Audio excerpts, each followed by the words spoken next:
Olá, eu sou Paulo Steckel e este é mais um vídeo da nossa playlist Ciência Espiritual. E hoje o tema é mentes possuídas, possessão, encosto, incorporação, obsessão, ocupação.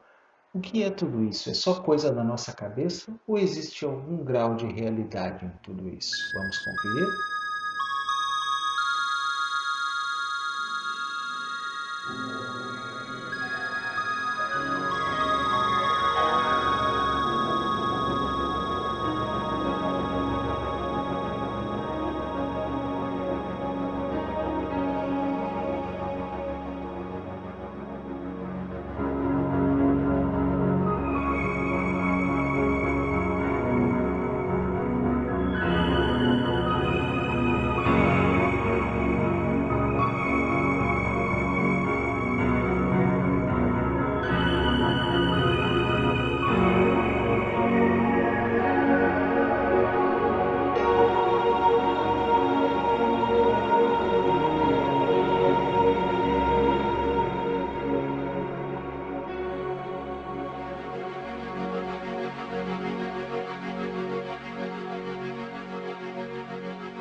Pessoal, esse tema me é solicitado há bastante tempo. Eu acho que desde o início dessa playlist Ciência Espiritual, para falar sobre obsessões, incorporações, possessões por espíritos, demônios e coisas desse tipo.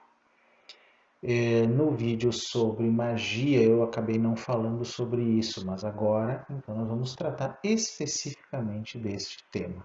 Esse tema de obsessões ele é muito comum dentro do kardecismo, dentro da umbanda, dentro do xamanismo também, em todas as formas de xamanismo pelo mundo afora.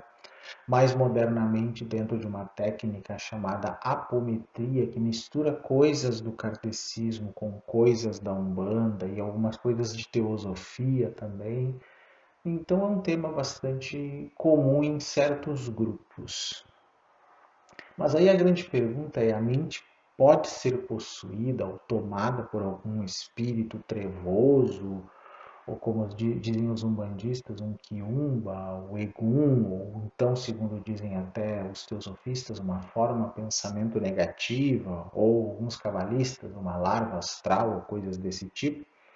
Aliás, esse é um tema que eu estudei muito no passado. Eu diria que na minha adolescência eu estudei muito nas obras sobre ocultismo e magia prática, é bastante comum esse tema. Mas aos poucos eu fui mudando um pouco o meu pensamento sobre isso. Então eu quero compartilhar com vocês algumas coisas sobre esse tema. Óbvio que não vamos esgotar, né, o tema aqui, mas eu gostaria de fazer algumas considerações sobre isso com vocês. Quando nós falamos em possessão, nos vem à cabeça a ideia de demônios. E aí nos perguntamos: demônios são espíritos trevosos? Eles são espíritos em si? Bom, para o espiritismo, o que nós chamamos de demônios, né, no cristianismo, são espíritos. Né? Para, por exemplo, o pessoal do candomblé, esses seres que podem possuir alguém nesse sentido negativo são espíritos dos mortos. Mas nas antigas religiões pré-islâmicas e muçulmanas existia, segundo a crença deles, uma certa categoria de seres que também poderiam, de certa forma, possuir os seres humanos, que são chamados de jinn. Os jinn, da onde vem o termo gênio, né, da onde vem gênio da lâmpada mesmo, né, são uma categoria de seres que são ligados aos quatro elementos e que podem, em certas circunstâncias, possuir as pessoas. Nós vamos começar então nesse nosso tema de possessão e de mentes possuídas através da ideia dos jinns. E para isso eu vou usar como fonte um texto que saiu no site tricurioso.com em 2019, que se chama Quem eram os misteriosos jeans. E eu vou deixar depois o link desse artigo para vocês na descrição do vídeo, quem quiser ler o artigo completo. Ele é resumido, mas é bem interessante, serve como uma referência para a gente fazer algumas considerações. Então, o que são os jinn?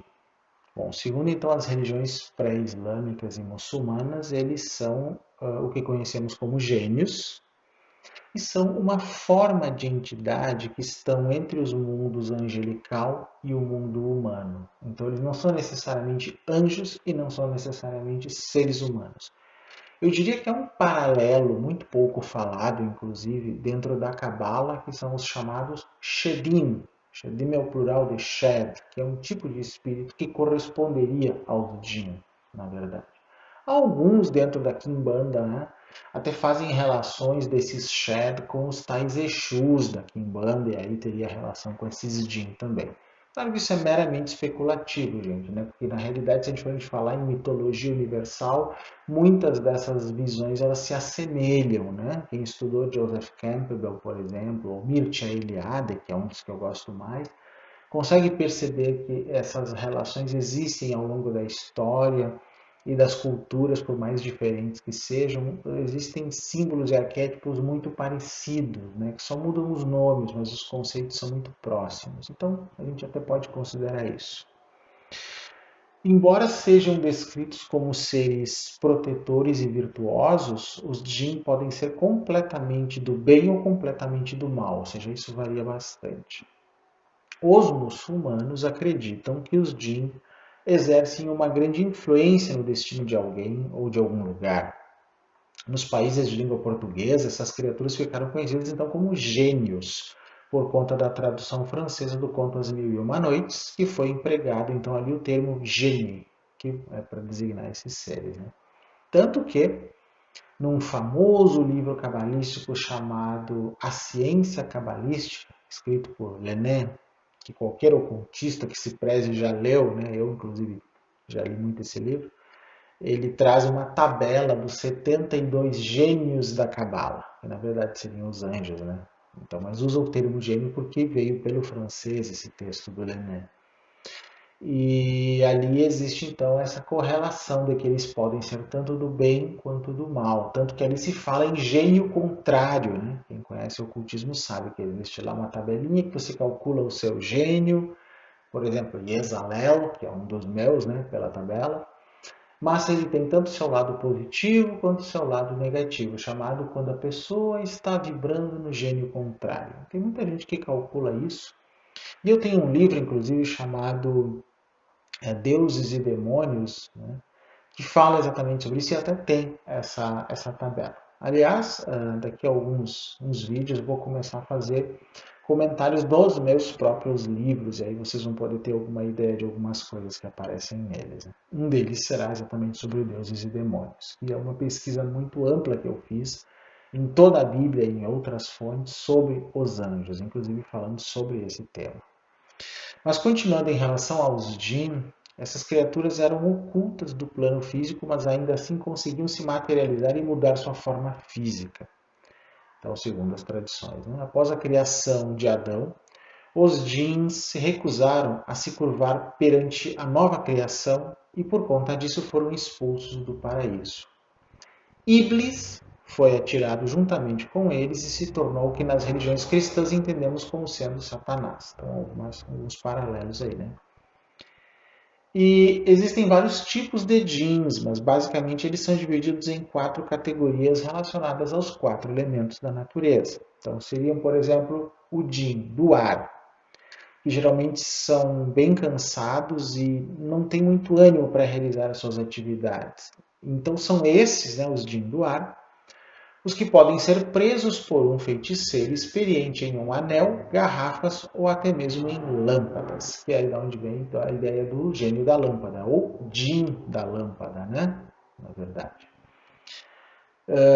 É uma ideia que não aparece na Bíblia, obviamente, mas aparece nas lendas de origem pré-islâmica e acaba interferindo na obra chamada As Mil e Uma Noites. E também a gente vê essa ideia de se prender demônios, digamos assim, de alguma forma no ocultismo, inclusive no ocultismo moderno. Desde o ocultismo renascentista, né, de Agripa para cá, até Paculos, Eliphas Levi, existe essa noção de que certos espíritos ou demônios ou gênios, né, jinn, podem ser de alguma forma comandados, presos, né, digamos, circunscritos a uma área de domínio e aí de alguma forma serem usados para o bem ou para o mal. Né. Nos cultos afro-brasileiros e até na Umbanda e principalmente na Quimbanda também existe essa noção de que algumas entidades podem ser presas desta forma. A segunda categoria seriam os Jin da água. Eles são especialistas em influenciar negativamente as pessoas, mexendo com o emocional delas, levando até mesmo a depressão e choros incontroláveis. Quem é influenciado por esse tipo de Jin geralmente comete suicídio ou se afoga, segundo a tradição. Aí eu fico me pensando se essa categoria, né, de Jin não foi, digamos, criada mitologicamente a partir de pessoas com depressão, que era então uma condição, uma doença, um transtorno que não era conhecido como hoje no passado. E aí se atribuía a muitos transtornos mentais uma espécie de possessão por certos espíritos ou demônios. E aí então se deu a esses Jin da água essa característica aqui, que na verdade são de pessoas em depressão. Terceira categoria, os Jin da terra. Então, quando uma pessoa é influenciada por esse tipo de Jin, ela sente vontade de sair de casa e ir para o campo, além de não se sentir nem um pouco confortável quando está com roupas, tendo assim o desejo de despir-se. Teríamos aqui algumas formas de demência mental ou até de esquizofrenia? É possível que sim. O Jin do Fogo, que é a quarta e última categoria, então é responsável por plantar o sentimento de ódio e de inveja nas pessoas. Ele não mata nenhuma pessoa nem a influencia a cometer suicídio, porém, ele possui um humano para que mate outro. E aí temos alguns casos, talvez podem ser definidos como psicopatia ou até formas de esquizofrenia também. Mas o fato é que esses Jin, nessa tradição, podem sim possuir seres humanos e deixá-los totalmente destrambelhados, vamos dizer assim. Então, nem sempre os Jin são bonzinhos, muito pelo contrário, né? Diversas vezes são perversos e traiçoeiros, principalmente por conta do que aconteceu lá no passado deles, quando foram expulsos do paraíso, segundo a tradição pré-islâmica. A mitologia conta que para que um Jin possa realizar um desejo, como a história do gênio da lâmpada, né, é necessário que invoque usando ou ao Corão ou a Bíblia. Ele ouvirá todos os seus anseios e poderá realizá-los, porém ele não faz nada de graça e exige algo em troca. Não necessariamente a alma, até porque ele não trabalha com esse tipo de pacto. Acredita-se que é possível barganhar com um Jin através dos sonhos também. Então é uma coisa que é muito pouco conhecida no Brasil, né, essa questão. Mas eu resolvi iniciar com essa curiosidade sobre os Jin, que as pessoas que já ouviram falar no tema têm muita curiosidade e é muito pouca coisa. Existe um livro sobre eles escrito por Mário Roso de Luna, que saiu antigamente numa coleção da revista Planeta, né? Sobre ocultismo. Eu acho que eu li quando eu tinha 14, 15, 16 anos. Né? Se eu não me engano, é o livro que mata a morte, o nome desse livro sobre os Jins, ou os Jinas, como ele diz, né? Que nada mais são do que esses mesmos seres aqui. É bem interessante esse livro. Falado isso, agora podemos falar um pouquinho da possessão no candomblé e também nos xamanismos, para a gente ter uma ideia do que é isso. Não podemos dizer o que são os Jin, né? Eles são uma visão mitológica muito tradicional dentro do pré-islamismo, e não podemos dizer o que eles são. Vamos talvez definir quando chegarmos nas questões mais modernas, como no espiritismo, por exemplo. Mas no caso do candomblé, se a gente for observar, o que se chama de possessão é ser tomado por uma entidade. No xamanismo também se pode ser tomado, né, de várias formas pelos espíritos ancestrais, ou no caso do candomblé por orixás, por voduns, por inquices, que seriam forças da natureza divinizadas. Independente do que eles são, é isso que se diz nos vários xamanismos. Né? Então existem três características dominantes do ser possuído por estes seres. Uma é a perda total ou parcial da consciência. Total ou parcial. Outro é a renúncia do comando sobre o próprio corpo e vontade e sujeição a poderes enraizados no passado. Bom, então um termo no candomblé, por exemplo, é um termo que se fala que é irradiação inoportuna, né, em alguns trabalhos, que pode equivaler à possessão por Egum ou mesmo pelo Exu da pessoa, segundo dizem alguns estudiosos. Então, definindo irradiação como uma manifestação mais sutil e como estágio anterior, distinto da incorporação ou da aparição, por exemplo. Então, existe assim situações em que um ser supostamente aparece para um médium, outras em que ele incorpora no médium e o médium se manifesta como aquele ser, e uma forma mais sutil que se chama de irradiação. Parece que aquele ser como que encosta e causa algumas mudanças no médium, mas não a ponto de ele mudar completamente a sua feição. Isso é muito comum no meio africanista, essa noção, e não só ali. No xamanismo como um todo, mesmo em outros lugares do mundo, essa noção não é incomum, né? Aqui é interessante fazer um adendo sobre o xamanismo tibetano. Ele é baseado, como todos os xamanismos, nos elementos, mas no caso ali mais nos 5 elementos, né? Existe um elemento a mais aí nesse lugar que tem de origem indiana, que não são só os 4 elementos, fogo, terra, ar e água, mas também um elemento chamado éter, akasha ou espaço. O termo original sânscrito é akasha, né? Que seria um elemento regido pela mente e que permeia todos os outros elementos. Então, eles trabalham com 5 elementos, tudo é definido em 5, e por isso que no budismo existem 5 famílias búdicas também, tudo é envolvido em 5, né?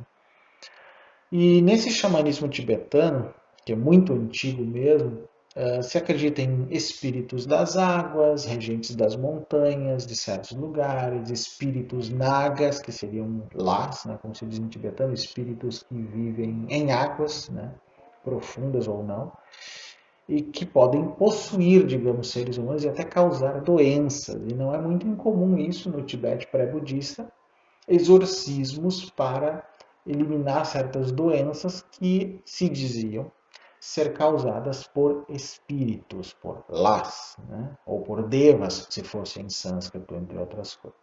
Hoje a gente sabe que muitas dessas doenças nada mais são do que transtornos mentais ou problemas neurológicos, no caso de epilepsia, por exemplo, e não necessariamente possessões por espíritos de qualquer natureza. Na Idade Média também, né, mesmo no período católico e protestante, se acreditou muito em que muitas doenças eram causadas por possessão por espíritos ou demônios. E hoje isso, em sua maior parte, já é perfeitamente confirmado pela ciência que não faz sentido. Porém, as pessoas continuam acreditando nessas coisas e muitos trabalhos são feitos ainda considerando isso. No caso do budismo é muito interessante porque quando ele foi para o Tibete encontrou esse ambiente xamânico muito intenso naquela região que dificultava a expansão do próprio budismo e, em vez de simplesmente lutar contra ele, o que os mestres budistas acabaram fazendo foi uma budeização dos espíritos xamânicos do Tibete. E isso acabou gerando aquele Vajrayana, aquele budismo tântrico que se gerou, né, que se conhece no Tibete, com aquelas suas figuras horrendas, né, os Mahakala e outros seres, né, com muitos braços e com faces iradas e com dentes presas e pisando em seres e com bastante sangue, uma coisa assim bastante tétrica para alguns, tem origem perfeitamente xamânica, mas foi recontextualizado dentro do budismo para significar a vitória sobre o desejo, a vitória sobre as emoções negativas, as emoções conflitantes, a vitória sobre a raiva, sobre o apego, sobre a ignorância, sobre a indiferença, sobre o ciúme, sobre a inveja, sobre o orgulho. É tudo isso que está sendo pisado por esses seres aparentemente demoníacos. Eu até chego a fazer um paralelo aqui no Brasil com os modernos fenômenos, por exemplo, da Quimbanda e dos cultos dentro da própria Umbanda, que se chama de Exu de Umbanda, que é um pouco diferente, né? Porque não usam sangue nesse caso. E que também, apesar das imagens, né, apresentadas desses seres serem bastante tétricas em vários aspectos, existem elementos bastante positivos que são apresentados ali. Eu não vejo muita diferença. Do ponto de vista antropológico, até podemos dizer que há muita semelhança na forma como estes seres são vistos a partir da budeização, né, dos Lasna, dos espíritos xamânicos do Tibete, e o que se vê hoje em dia desses Exus de Quimbanda, e principalmente de Exus de Umbanda, especificamente, como eles são vistos dentro do moderno espiritismo de Umbanda. A questão é que no passado doenças mentais eram vistas como possessões, assim como nos casos dos djinns, dos árabes e também no catolicismo medieval. Mas hoje, nós vamos falar um pouquinho mais disso daqui a pouco, talvez exista uma tendência um pouco viciada em alguns grupos, né, modernos de ver possessão em tudo. E isso é um problema. Na verdade, isso já acontece, por exemplo, entre grupos evangélicos mais fanáticos que veem possessão em tudo, né? Digamos, existe o espírito da doença, o demônio da doença, o demônio da homossexualidade, até eles nem falam isso, falam homossexualismo mesmo, como se fosse uma doença, né? O demônio da prostituição, e obviamente consideram que os deuses das outras religiões são todos demônios, então que estão possuindo as pessoas, ou seja, a coisa entrou num nível incrivelmente doentio, né, que eles nem percebem.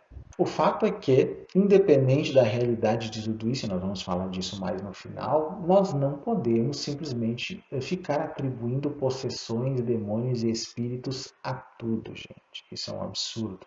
Mas tem muita gente que atribui espírito a qualquer espirro que alguém dê. No caso do kardecismo, estou falando do espiritismo kardecista para diferenciar do espiritismo mais conectado à Umbanda, é comum se imaginar que existe a possessão por espíritos sem luz e que esses espíritos geralmente estariam conectados a um lugar chamado umbral. Seria uma região, né, digamos assim, limítrofe entre os reinos de luz e o nosso reino humano, em que esses seres estariam como uma espécie de um inferno temporário. Eu às vezes acho que isso lembra um pouco o reino dos infernos dentro do budismo vajrayana, que acredita que existem 6 reinos, um deles é o reino dos infernos, ou os vários reinos dos infernos, em que os seres, né, depois que morrem, vão para o bardo, podem ficar ali durante um bom tempo antes de poderem renascer como seres humanos. Eu diria que é um paralelo interessante dentro do kardecismo em relação à questão do umbral. Do umbral se pode ser resgatado e, na visão budista, dos infernos budistas também se pode ser resgatado. Então é uma semelhança muito interessante, né? No caso da Umbanda, e a Umbanda é a única, podemos dizer aqui, a única religião realmente brasileira, com um pouco mais de 100 anos agora, se fala em possessão também por espíritos dos mortos e eles são chamados geralmente de quiumbas, da onde vem o termo quiumbanda e aí da onde dizem que, alguns falam que vem o termo quimbanda.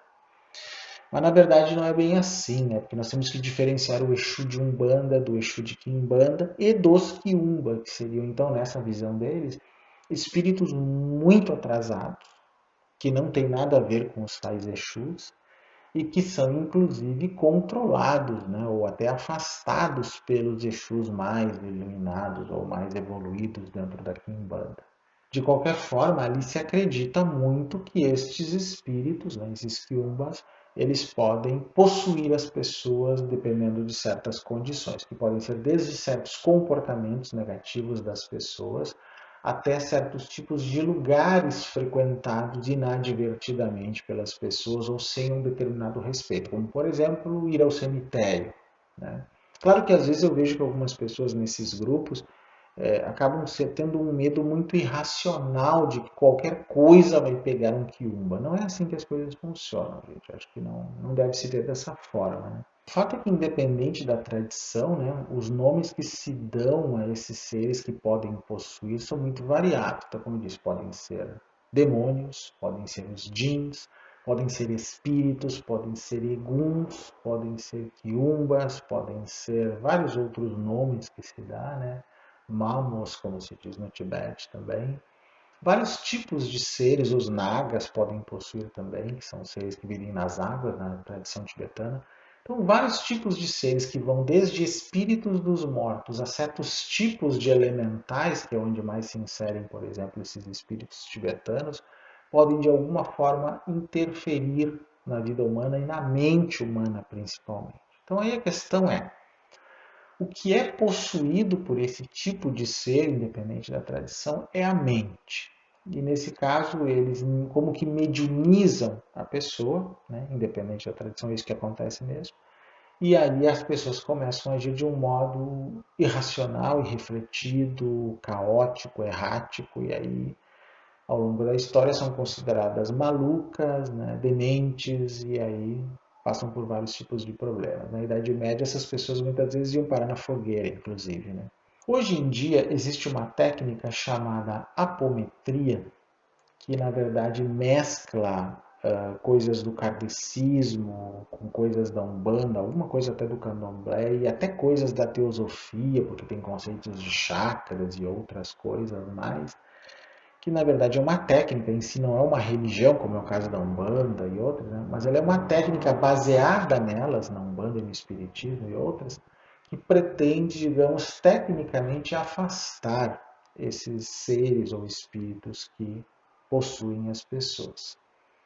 Eu já assisti muita coisa, inclusive nesse meio, chamado apometria, ao longo dos anos, em vários grupos diferentes. E digo assim, tanto quanto a Umbanda, que é muito variada e não se pode dizer que duas casas de Umbanda tenham semelhança, elas são muito diferentes entre si, né? A mesma coisa acontece dentro da apometria. Apesar de existir um certo protocolo, cada lugar faz do seu jeito.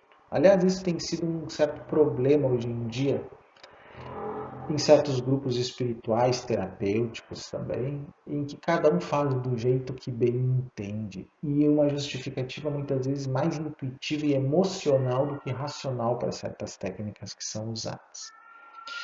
Eu já vi muitas pessoas cujo problema é evidentemente um problema de transtorno mental, tendo como diagnóstico uma certa possessão por algum quiumba ou por algum espírito de um falecido, de um avô, de uma avó que estaria ali fazendo a pessoa ficar assim. E nós sabemos que não é bem assim, gente. Muitos transtornos mentais têm ou natureza neurológica, que portanto significa um mau funcionamento na parte neurológica, né, cerebral da pessoa, ou tem uma causa psiquiátrica, que daí tem a ver com o sistema chamado mente. Né? A forma como aquilo tudo se processa é uma forma bastante diferente daquilo que nós consideramos o padrão ou a norma. Claro que se nós usamos esse conceito de diferente do padrão ou da norma, é possível que muitos que são considerados obsedados ou até dementes sejam apenas diferentes. Né? Com certeza sim, acho que muitos se encaixariam aí. E aí existiria um preconceito tanto por parte da ciência médica, né, em relação a essas pessoas, como muitas vezes por parte da espiritualidade que trabalha com isso. Então temos que ter muito cuidado quando atribuímos possessão a qualquer coisa. Claro, quem não acredita nisso nem precisa considerar o que eu estou dizendo. Né? Mas existem situações que a gente tem que considerar se existe um elemento externo influenciando ou não. Se eu acredito, bom, vi muito poucas vezes na minha vida coisas que se justificariam assim. A grande maioria das vezes se trata de coisas da própria mente da pessoa. Eu diria que os maiores obsessores são as pessoas vivas, né? Não os mortos. Na verdade, na forma antiga de se falar do assunto, se falava muito no período ocultista em larvas astrais, formas de pensamentos negativas, cascões astrais como sendo os agentes dessa obsessão, né? Larvas astrais e cascões astrais muito comum no ocultismo e na cabala e formas de pensamento negativas mais comuns na teosofia. Livros de Charles Leadbeater, por exemplo, falavam sobre isso. Mas, mesmo nesse conceito ocultista, que é um pouco diferente do conceito espírita, eles seriam apenas cascas, né, astrais de pessoas que morreram, e não o espírito de pessoas que morreram. Aí nós temos, então, uma outra categoria de coisas. Eu diria que seriam elementos da psique de quem morreu que se destacam, né, num outro nível, num plano plástico, que seria o chamado plano astral, e ficam vagando como uma espécie de programação solta, digamos assim, e isso poderia influenciar pessoas. Eu acho até que isso faz até mais sentido do que a ideia de espírito obsedando muitas vezes. Mas as obsessões, elas são bastante, digamos, atualizadas ao longo da história. Hoje, por exemplo, eu diria que elas foram bastante atualizadas em conceitos como chips e implantes, que seria, na minha opinião, a moderna obsessão. Isso vem com um conceito que já nasceu há muitos anos, os chamados walking ou zentantes. Começou dentro da ufologia, esse conceito de que, dentro da teoria das abduções, né, de que alguns seres extraterrestres que abduziam pessoas poderiam fazê-los também em nível de sonho ou em nível astral, ou eles poderiam, digamos, ter uma influência na mente da pessoa e aí, de certa forma, obsedá-las, né? E aí controlá-las, digamos assim. Depois, com um certo tempo, se começou a falar sobre os tais chips ou implantes que seriam físicos na cabeça das pessoas. Isso aparece até em livros e filmes como O Intruders, de Bud Hopkins, quem viu deve lembrar sobre isso. E da década de 90 para cá, eu me lembro que começou a aparecer aquele conceito de chips espirituais, o que não faz para mim o menor sentido, gente. Vocês podem discordar de mim, não tem problema nenhum. Cada um, né, tem liberdade para acreditar no que quiser, mas eu acho que essa história de chips espirituais é uma coisa que não faz o menor sentido. Aí a pessoa vai lá, tá, faz uma sessão de apometria ou alguma outra coisa, né? E diz que tirou um chip espiritual, que não aparece prova nenhuma daquilo. Eu acho que isso é apenas sugestão, não muito diferente de sugestão hipnótica, gente. Eu acho que não faz sentido isso para mim. E quando eu digo isso, eu não estou falando sem conhecimento de causa, tá? Só para situar vocês. Eu estou envolvido em estudos sobre estados alterados de consciência, estados ampliados de consciência, mediunidade em suas várias formas, desde criança. Então eu já estudei a mediunidade espírita, a umbandista, o processo dentro do candomblé, no caso do Rio Grande do Sul se chama batuque, essa técnica, né, que é o culto afro-brasileiro no Rio Grande do Sul, e lá se chama ocupação o processo, não é igual à mediunidade espírita. Canalização também, que é um processo que se usa muito nos Estados Unidos, Canadá, Europa, África do Sul, que não existe incorporação, não há ideia de que se muda a personalidade da pessoa. São formas diferentes, né, de se sentir alguma coisa invisível que influencia a nossa mente.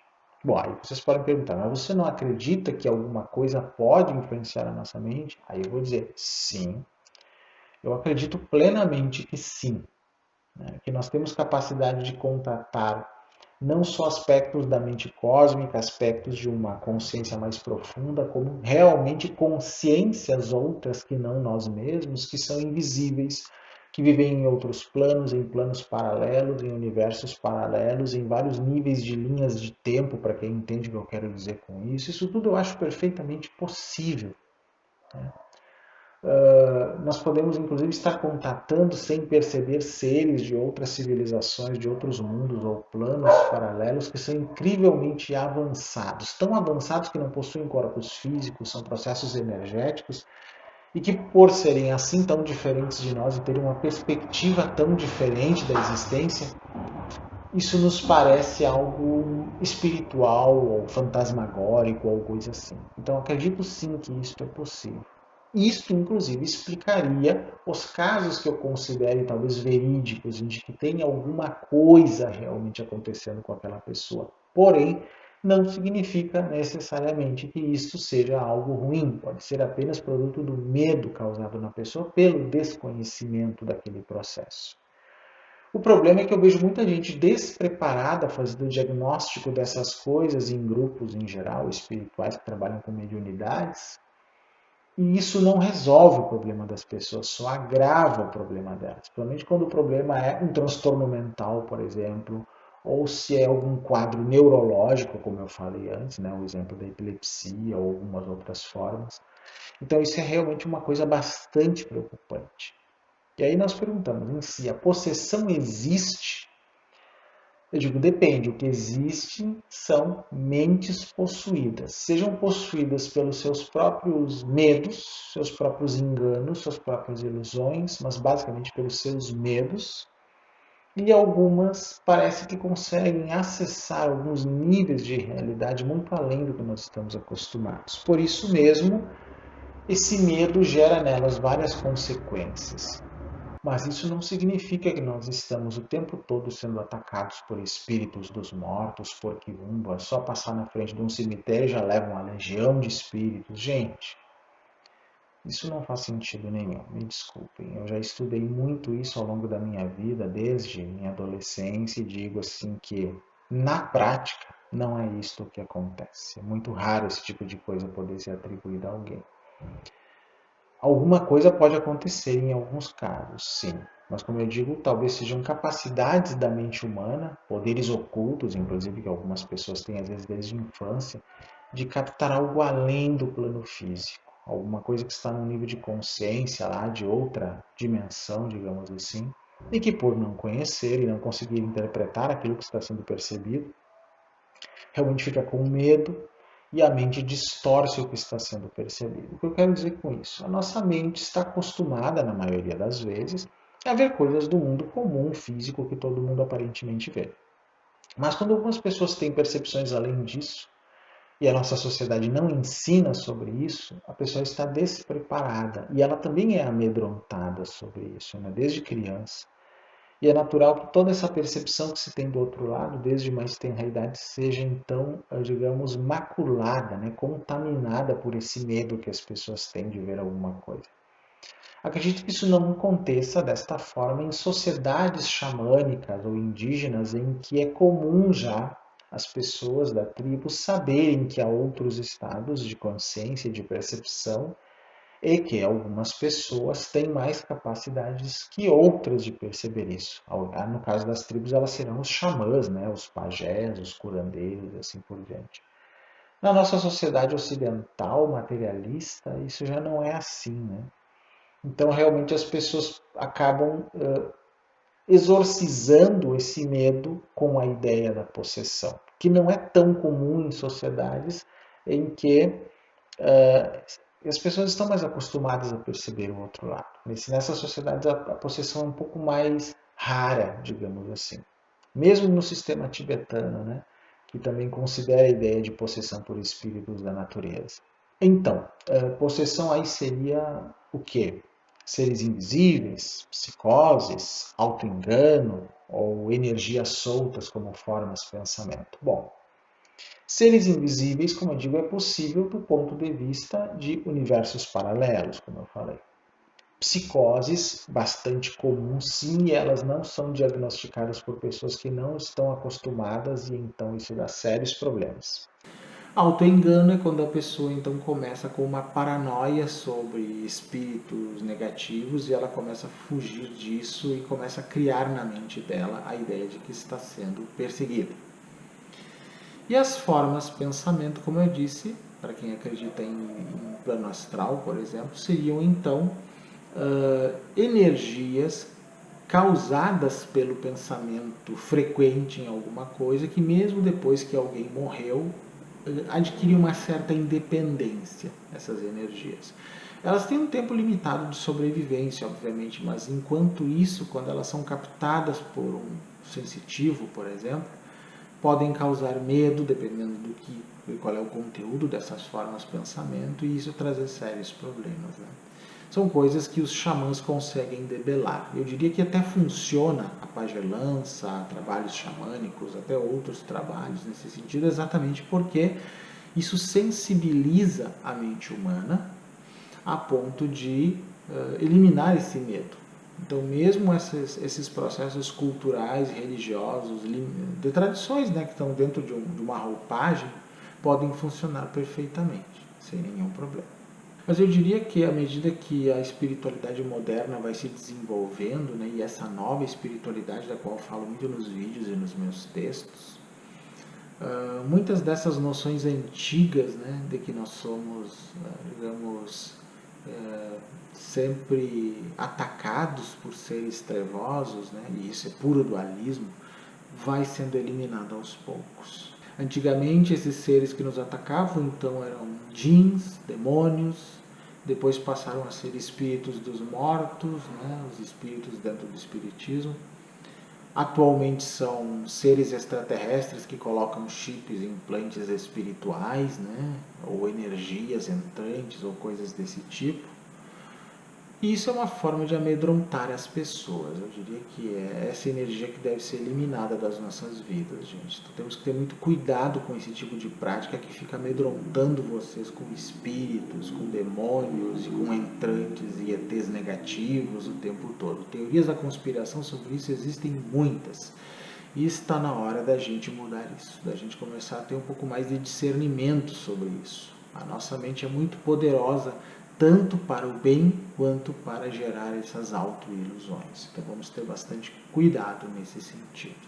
Então nesse vídeo eu quis dar apenas uma pincelada sobre isso, sobre essa questão de como a nossa mente pode ser possuída por esses auto-enganos, em grande maioria, e talvez por realmente algumas consciências que venham de algum plano e que nos causam medo, mas que em quase sua maioria não são realmente negativas, não tem tanto poder assim de nos prejudicar.